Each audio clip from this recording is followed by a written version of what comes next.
Law in medium,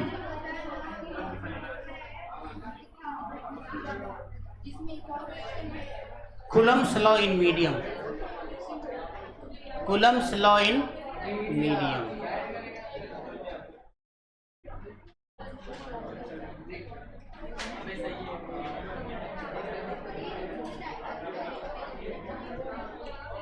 Coulomb's law in medium. अभी तक जो हमने कूलम्ब्स लॉ का फोर्स पढ़ा है वो पढ़ा है 1/4 pi epsilon not Q1 Q2 by R square.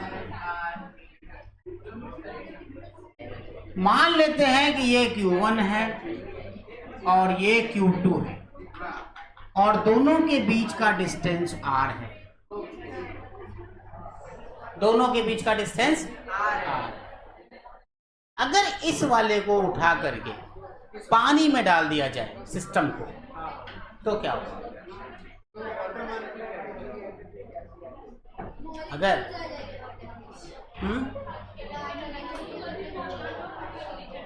Charge दो है, ये चार्ज है अभी एयर में रखा हुआ है तो दोनों एक दूसरे पे कुछ फोर्स लगा रहे, फोर्स की वैल्यू ये है इन एयर में, एयर स्पेस में। अब इन दोनों चार्ज को मैंने उठाया, अब पिघलते हुए गिलास के अंदर डाल दिया, कहीं भी सूखा हुआ गिलास में डाल दिया, मरकरी के अंदर डाल दिया, पानी के अंदर डाल दिया, क्या होगा? क्या असर होगा? प्रेशर पड़ेगा ना सर। कहाँ तुम घुस जाते हो प्रेशर? फोर्स की वैल्यू बताओ क्या होगा?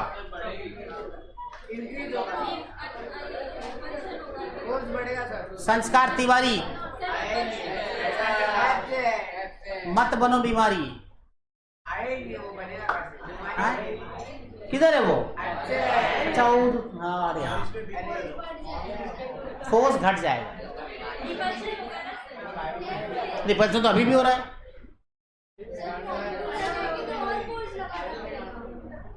जब भी इसको मीडियम में डालेंगे, किसी भी दूसरे मीडियम में, तो ये किस पे है? ये एयर में है और वैक्यूम में, स्पेस में, ये वैल्यू जो।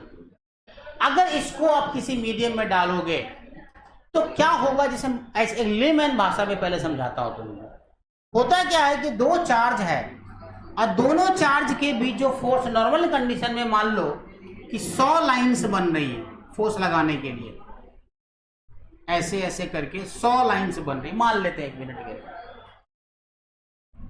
रस्सी से बांध दिया मैंने ऐसे, समझो स्ट्रिंग से बना हुआ है। जैसे ही पानी में इसको डुबोया, क्या होगा कि कुछ लाइन्स भूल जाएंगी पानी में, मान लेते हैं।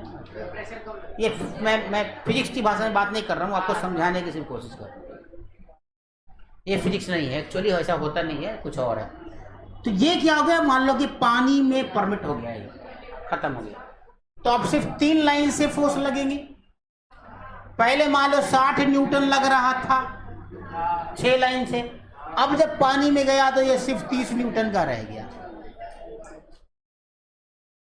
समझा? कुछ ऐसा लेमैन भाषा में समझते हैं। अब फिजिक्स में अगर इसको समझे तो सुनो, अगर तुम इस चार्ज Q को पानी में लेकर के गए तो पानी जो होता है वो H2O होता है, यही ना, और ओपन निगेटिव होता है। केमिस्ट्री तो पढ़ा है ना। तो ये जो पानी का मॉलिक्यूल निगेटिव है, ये चारों तरफ से घेर लेगा। समझा? चार्ज है, उसके चारों तरफ पानी का मॉलिक्यूल आ गया। ये क्या कर रहा है तू? पढ़ो इधर, गधा कहीं का। कुछ समझाने वाला पूरे मुंबई में नहीं मिलेगा, गारंटी लिख के देता हूं मैं। बोल के निकल जाऊंगा मैं कि मीडियम में कितना फोर्स होता है, बस खत्म कर दूंगा यहीं पर कहानी। कंसेप्ट ही गायब कर दूंगा मैं। अगर नहीं इंटरेस्ट लोगे तो कंसेप्ट गायब, सीधा सीधी एप्सिलॉन नॉट एप्सिलॉन और खत्म। यहीं पे खत्म कर दूंगा मैं। बकलोला से। हाँ सुनो, तो दो चार्ज है, ठीक। अच्छा, ये दोनों पॉजिटिव चार्ज है और O निगेटिव होता है, तो क्या होगा कि इसके जो ये जो Q चार्ज और Q चार्ज है, इसके चारों तरफ नेगेटिव है, ठीक। इधर कुछ ज्यादा नेगेटिव डिपॉजिट हो जाएगा। अगर ये दोनों क्या होता, अगर ये पॉजिटिव है, ये पॉजिटिव चार्ज है, ये दोनों पॉजिटिव है, इसकी वजह से कुछ ज्यादा नेगेटिव इधर आ जाएगा। अगर ये सिमेट्रिकल होता, मतलब एक सिंगल चार्ज होता, तो चारों तरफ सिमेट्रिकली ओ हो जाता। ये दो चार्ज है तो कुछ नेगेटिव इधर आ जाएंगे, इस तरफ ज्यादा आ जाएंगे। अब क्या हो रहा था कि दो चार्ज में जो फोर्स लग रहा था क्यू इधर, वो तो वही रहेगा जो लग रहा है, वो अभी भी लग रहा है, जो लग रहा है वो अभी भी लग रहा है, ठीक। लेकिन इस वाले नेगेटिव चार्ज की वजह से यहां पे एक फोर्स F इंड्यूस्ड लग जाता है, समझा? नहीं समझ, नहीं समझ। यहां पे जब चारों तरफ से ऑक्सीजन घेरेगा तो नेगेटिव चार्ज है, तो नेगेटिव चार्ज जो यहां पे कुछ ज्यादा डिपॉजिटेड हो जाएगा, उसकी वजह से इस पे इधर फोर्स लगना स्टार्ट होने होगा। ये लगाएगा ना इस चार्ज पे इधर फोर्स, तो इस पे जो नेट फोर्स है वो तो कम हो जाएगा ना अब, क्योंकि जो ऑलरेडी लग रहा था F, ये वाला पानी में डाले, इधर F इंड्यूस लग गया, फोर्स घट गया, तो F नेट जो तुम्हारा हो रहा है ना, वो क्या हो रहा है, F माइनस F इंड्यूस्ड हो रहा है, F माइनस F इंड्यूस्ड, ये आ रहा है तुम्हारे पास। ये ध्यान रहे, यही सवाल मोशन के इंटरव्यू में हमसे पूछा था। हाँ हाँ, मेरे को पता ही था ये। अभी तो सिलेक्शन हुआ, लेकिन मैं गया नहीं, जमशेदपुर ज्वाइनिंग था मेरा, तुम लोग की वजह से। यहाँ मैं आ गया था, मोशन का रिटर्न हुआ, इंटरव्यू हुआ, इंटरव्यू में यही सवाल पूछ दिया हमसे, मेरे को ओरिजिनल कारण बताओ, तो मालूम में घट जाता है, तब मैंने यही बताया था उसको, बोला ओके गुड, लेकिन मैं गया नहीं, तुम लोग की इसे गधा लोग के बढ़ाने गया, तो F इंड्यूस्ड हो गया। सेम सवाल पूछ दिया था मुझे, समझा, डेमो में। ठीक है, तो यहां पे क्या हो गया, F नेट तो कम हो गया, बट अब इसमें जेई में सवाल आया था, जेई में क्वेश्चन पूछा था कि बताओ कि जो force on Q1 Q2 due to Q1 only in medium, मैं बताता हूं क्वेश्चन, पहले इसको समझ लो, ठीक है। तो यहां पर मतलब F नेट घटता है, तो किसी खास फैक्टर से ये घटता है, ये ध्यान देना, जो मीडियम में जाता है ना, तो किसी खास फैक्टर से वो घट जाता है, और उस फैक्टर को ER कहते हैं लोग। The force decreased by some factor and that factor is known as ER, dielectric constant, ER। ठीक है, समझ आया थोड़ा थोड़ा? हाँ ठीक है, पर इतना जल्दी से लिख, जल्दी से फटाफट लिख, मैं बता दूंगा, पहले लिखो।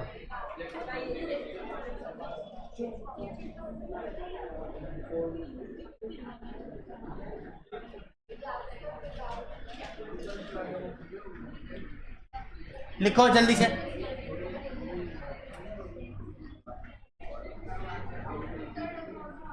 Here net force is decreases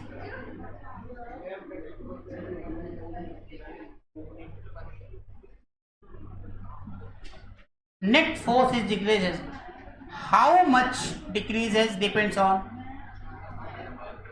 how much it is, it depends on medium या material of medium, मतलब कौन सा मटेरियल यूज किया मीडियम में? गिलास में हो सकता है, पानी में हो सकता है, तेल में हो सकता है, कुछ भी हो सकता है।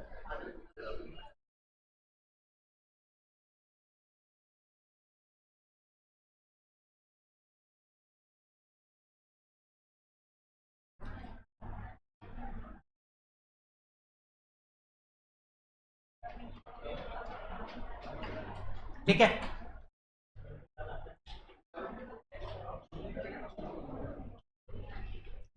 The factor by which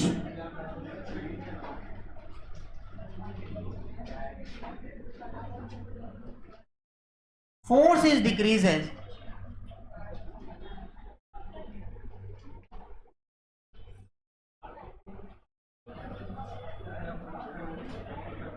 is called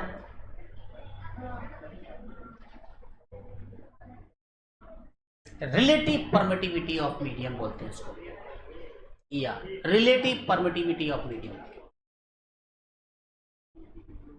मतलब आपने रिलेटिव का मतलब क्या, किसी एक को आप फिक्स पॉइंट मान रहे हो, उससे रिलेटिव। कोई किसी का बेटा है, मतलब कोई किसी का बाप होगा तभी तो कोई बेटा होगा। मतलब आपने स्पेस को, मतलब इसको, एयर को रेफरेंस मान के आपने मान लिया कि भाई air, relative permittivity of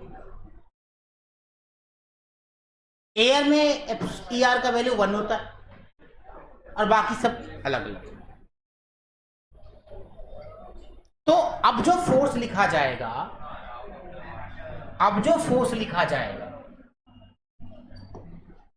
F medium जो फोर्स लिखा जाएगा वो लिखा जाएगा 1/4 pi epsilon not Q1 Q2 by R square, और यहां पे एप्सिलॉन R।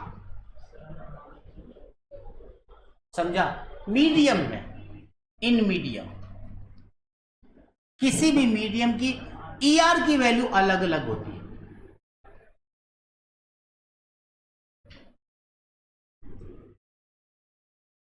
ये चीज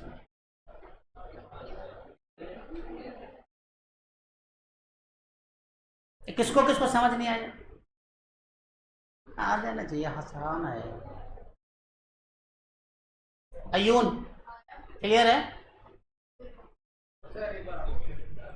देखो, जब भी किसी दो चार्ज के को कहीं दूसरे मीडियम में, एयर स्पेस के अलावा कहीं लेके जाते हैं, तो फोर्स, नेट फोर्स जो है डिपेंड करता है कि उस मीडियम की प्रॉपर्टी कैसी है।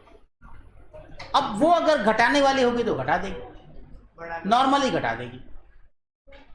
ठीक है, बढ़ाने वाला एग्जाम्पल मेरे पास नहीं है। ठीक, तो क्या होगा, ये घट जाता है। एयर में पता है 80 गुना कम हो जाता है, सॉरी वाटर में, ऑयल में 6 गुना कम हो जाता है, फोर्स कम होता है। ठीक है, तो यहां ये वाला जो है, इसको क्या कहते हैं? Epsilon not epsilon R. Epsilon R को कहते हैं रिलेटिव परमिटिविटी। ठीक है, रिलेटिव यहां लिखा जाता है। ER क्या है, लिख लो, relative permittivity, relative permittivity of medium, लिख लो, रिलेटिव परमिटिविटी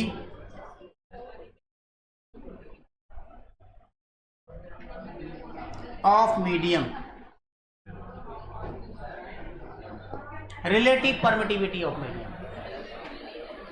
ठीक है, और एप्सिलॉन नॉट एप्सिलॉन आर को रिलेटिव परमिटिविटी ऑफ मीडियम ऐसे भी लिख सकते हो, absolute permittivity of medium, absolute permittivity of medium. इसको लिखा जाता है epsilon not epsilon R equal to EM, EM, या एप्सिलॉन भी लिखा रहता है कहीं कहीं, डायरेक्टली एप्सिलॉन लिखा रहता है, देखोगे ना कहीं कहीं पे लिखा रहेगा ऐसा, F बराबर 1/4 पाई एप्सिलॉन, सिंपल। और ये एप्सिलॉन का मतलब एप्सिलॉन और एप्सिलॉन नॉर, ठीक है। एप्सिलॉन आर की वैल्यू एयर में 1 होती है। ये जो ई आर है ना, ये ई आर वो एयर और स्पेस में 1 होती है, इसकी वैल्यू 1 होती है और उसकी वैल्यू अलग आती है, ठीक है। थैंक यू क्यों बोलने से क्लास खत्म नहीं होगा, याद रखना, ठीक है। तो यहां से इसको ई आर की वैल्यू जो लिखोगे वो E M by epsilon not,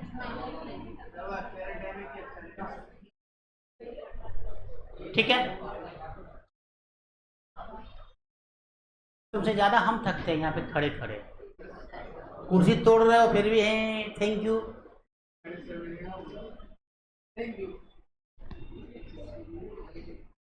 ठीक है। अब इसमें थोड़ा सा और बात है, हल्की सी चीज, हल्का सा ये है कि F air by F medium लिख दो। एक काम, हाँ एफ एयर ही लिखते हैं, F air by F medium, F air by F medium क्या होगा? 1/4 pi epsilon not Q1 Q2 by R square divided by 1/4 pi epsilon not epsilon R Q1 Q2 by R square, Q1 Q2 by R square 4 pi epsilon not cut गया। तो F air by F medium equal to E R, ये formula है। अब यहां से ध्यान दो कि अगर एफ मीडियम लिखना है तो इसका मतलब एफ एयर को आप ई आर से डिवाइड कर दो। मतलब अगर मीडियम में 80 न्यूटन फोर्स लग रहा है तो पानी में बाई ईयर की वैल्यू पानी का 80 होता है, 80, तो 1 न्यूटन हो जाएगा। एनसीईआरटी का पहला है, दूसरा ही क्वेश्चन है ये कूलम्ब्स लॉ में, ठीक है, समझा। तो एफ मीडियम बराबर एफ एयर बाई, और इसको ऑल्सो डिनोटेड बाई के, this is also denoted by के। और कैपेसिटेंस जब पढ़ेंगे तो वहां देखेंगे,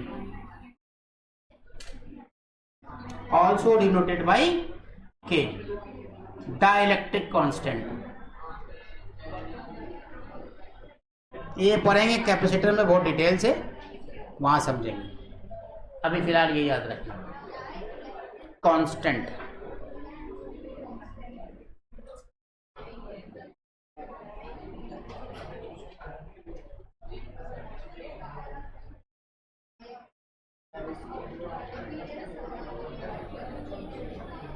ठीक है,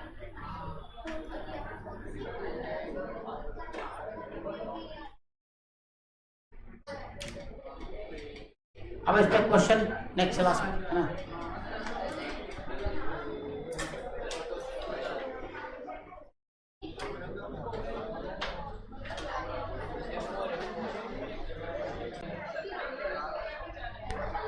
कौन सा होगा? बी।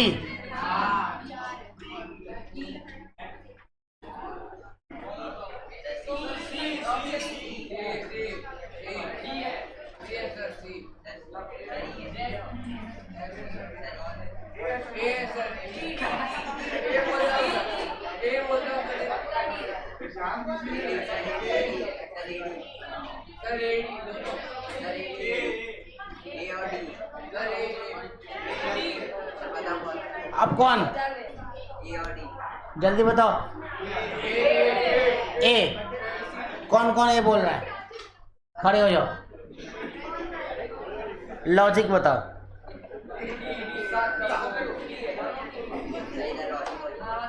हाँ?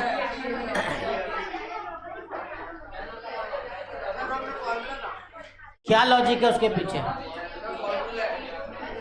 ये क्यों नहीं होगा, ये क्यों होगा, या ये क्यों होगा?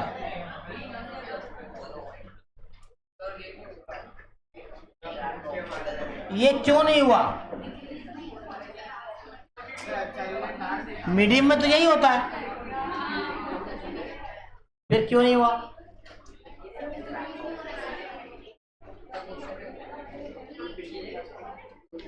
वाई? ए बच्चा लोग आगे देख, अयून तुम्ही को पढ़ाने आए हैं, तुम बातें मत करो। हाँ, क्यों नहीं होगा बी?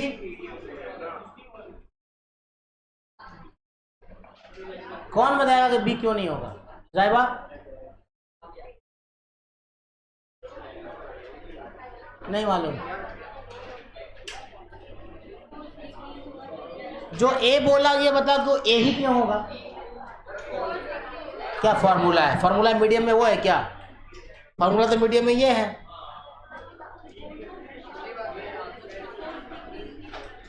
नहीं, देखो यहाँ एक वर्ड लिखा हुआ है,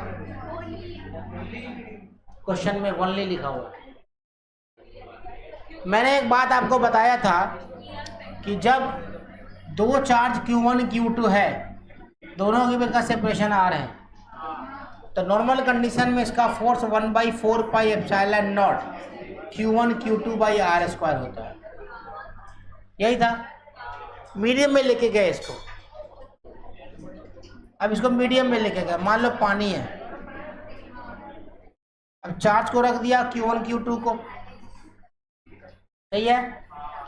तो क्या हो रहा है, यहां जो घटेगा वो क्या घट रहा है? F net. लेकिन Q1 या Q2 जो एक दूसरे में फोर्स लगा रहा था वो घट रहा था क्या? नेट फोर्स घट रहा है। मैंने बोला भी था तुमको कि ये बात समझना कि net force is decreases, not the force already logging with each other, है ना? एक दूसरे पे लगने वाला फोर्स में कोई फर्क नहीं पड़ता है, फर्क क्या पड़ रहा होता है? नेट फोर्स में। तो हमेशा याद रखना कि net force will be decreases, not the normal force. वो फोर्स आपको सुपरपोजिशन पढ़ाया था मैंने, प्रॉपर्टी बताई थी कि एक चार्ज दूसरे चार्ज को प्यार कर रहा है तो उतना ही प्यार करता रहेगा चाहे तीसरा चार्ज क्यों नहीं आ जाए, है ना? वही चीज है। समझ आया बात? क्लियर है? तो आंसर हो गया ए। तो वही जो लग रहा था वही लगता रहेगा। ये तो नेट फोर्स है ना, ये एफ नेट है, इसीलिए ओनली वर्ड का यूज किया है। मेरे हिसाब से जेई 2002 में पूछा है क्वेश्चन।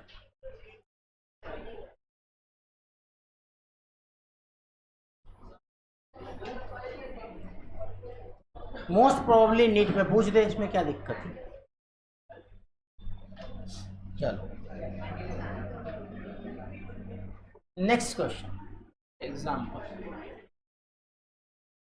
ये तुम्हारा दो चार्ज है, इक्विलिब्रियम में है इस वक्त, एंगल 45 या जो भी 60 जो भी लेना ले, दोनों के बीच में एंगल 45 है। ये अभी equilibrium in kept in air, equilibrium, ठीक है? अब इसको तुमने मीडियम में लाके रख दिया, इसको मीडियम में, इसी पेंडुलम को तुमने यहां लाके रख दिया। अब मुझे ये बताओ कि इसका चार्ज Q1 Q2 मास m, तो इसको मीडियम में लाके रखेंगे तो क्वेश्चन है कि angle will be A increases, B decreases, C constant और D none of the above.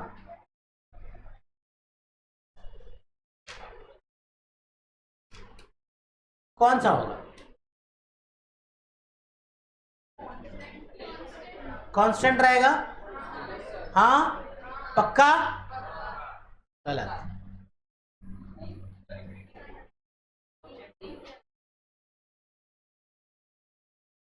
अब बोलो। इंक्रीजेस? गलत। अब बचा ही क्या?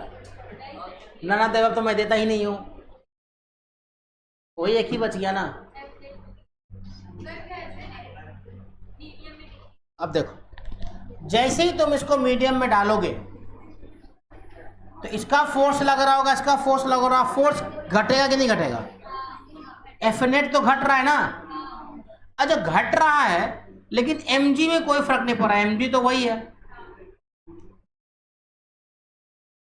तो mg बराबर था, ये घट रहा था, तो घटने की वजह से मतलब फर्क तो नहीं पड़ना चाहिए, अगर बढ़ता तो कुछ होता है या घटता तो कुछ।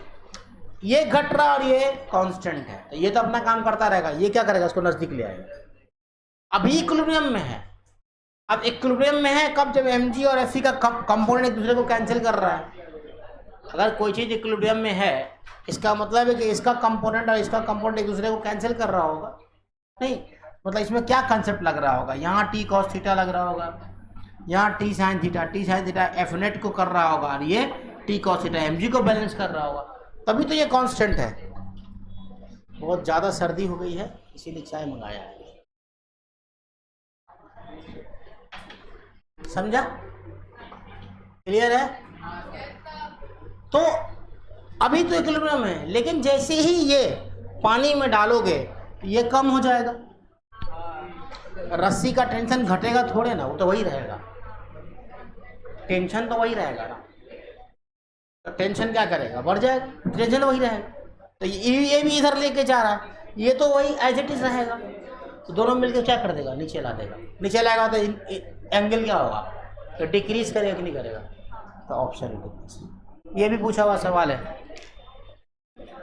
नीट का।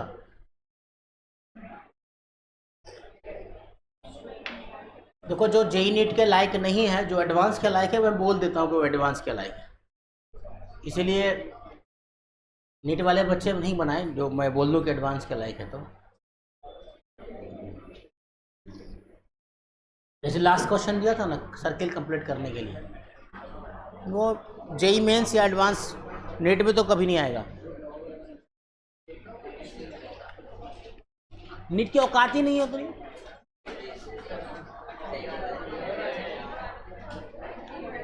जेई का एक सवाल नीट का पूरा फिजिक्स खत्म हो जाता है।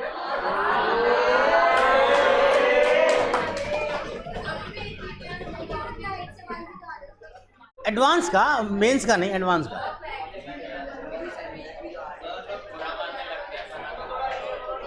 नीट वाला बुरा मान जाएगा। बुरा मानने की जरूरत नहीं है, समझे?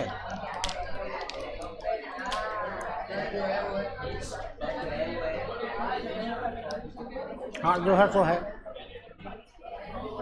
अरे तुमको क्या लगता है कि जो बैठा हुआ एडवांस क्वालिफाई कर जाएगा?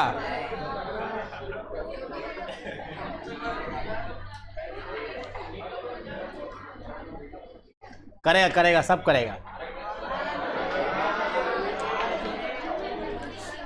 चलो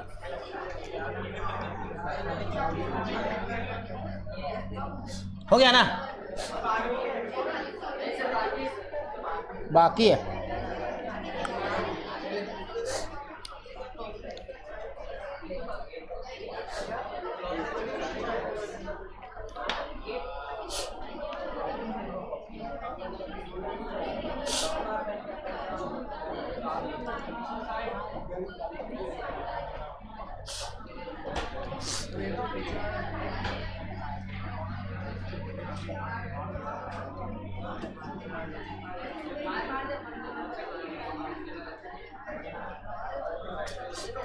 दो चार्ज है,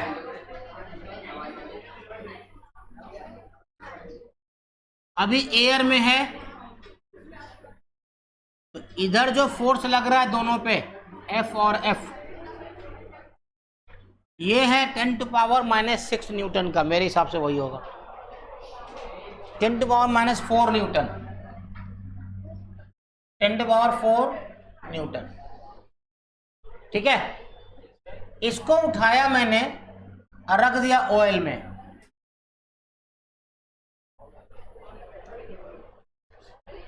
रख दिया ऑयल में,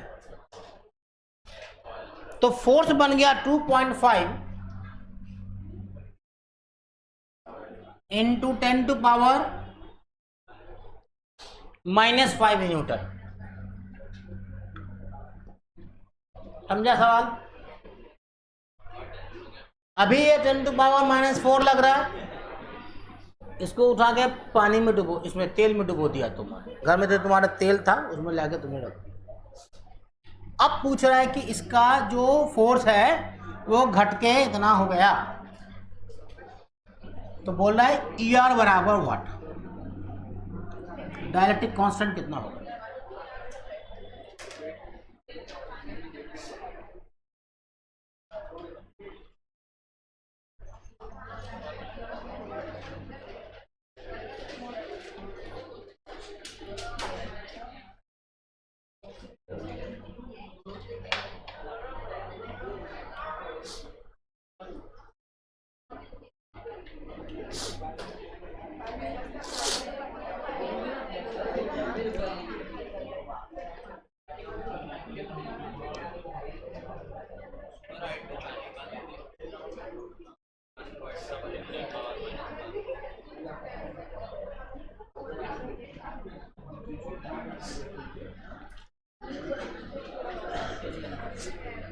बन गया? अच्छा, ऑप्शन दे दें 5, 6, 4, 8।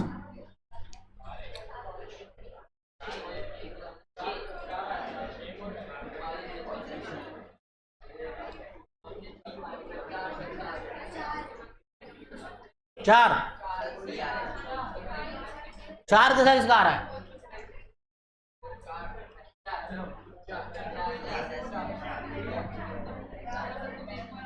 ER बराबर क्या, F air upon F medium, यही पढ़ाया था ना मैंने, डाल दो, बन गया। समझा? तो मीडियम में ऐसे ही सवाल आते हैं, छोटे मोटे सवाल सब। एनसीईआरटी का क्वेश्चन नंबर 2 आप लोग बना लेना, अगर एनसीईआरटी किसी के पास हो तो। मास्टर बोर्ड की बुक है, देखें उसमें कुछ है क्या क्वेश्चन वोश्चन।